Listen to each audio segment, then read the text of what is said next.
Let's save ourselves £100, shall we? Welcome to another episode of Dad Showed Me. Your dad might not have shown you, but consider me your DIY dad. And today we're removing a radiator. So let's get straight to it. I'm turning down the thermostat down to the lowest setting. Be warned, this is a frost setting, not an off setting. So if the temperature goes below 5 degrees in this room, the valve might open up by itself. Now on the other side of the radiator is a lock shield valve. We take the cap off and we tighten the valve all the way down until it's completely off. To be extra sure, because of the frost setting, I've decided to take the thermostat off and use a white cap. That way I know that valve is 100% off. To get the water out of the radiator, I'm using a drain down tray and a handy folding bucket. You can use a paint tray and a regular bucket if you've got that to hand. Time to drain it down, open up the valve, let the water out, and I'm cracking open the other side of the valve just to allow a bit more air through the radiator. And with a radiator key, I'm actually letting air into the radiator and not letting it out. I can separate the valve from the radiator and let the rest of the water drain through. So it's a good idea to get an old towel and put that underneath,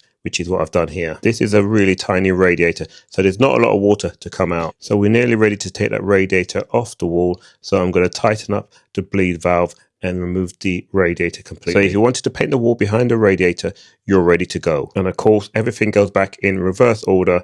I'm hanging a rad back on the wall and I'm going to connect both valves back to the radiator, one either side. And now it's time to tighten the valve. And of course, it's time to open up the lock shield. We are, of course, going to bleed the radiator to remove all of the air. And of course, I need to put the thermostat back onto the valve. And you probably saved yourself a plumber's call, and you probably saved yourself about £100. Make sure you share this video with somebody who needs to know, and follow for more.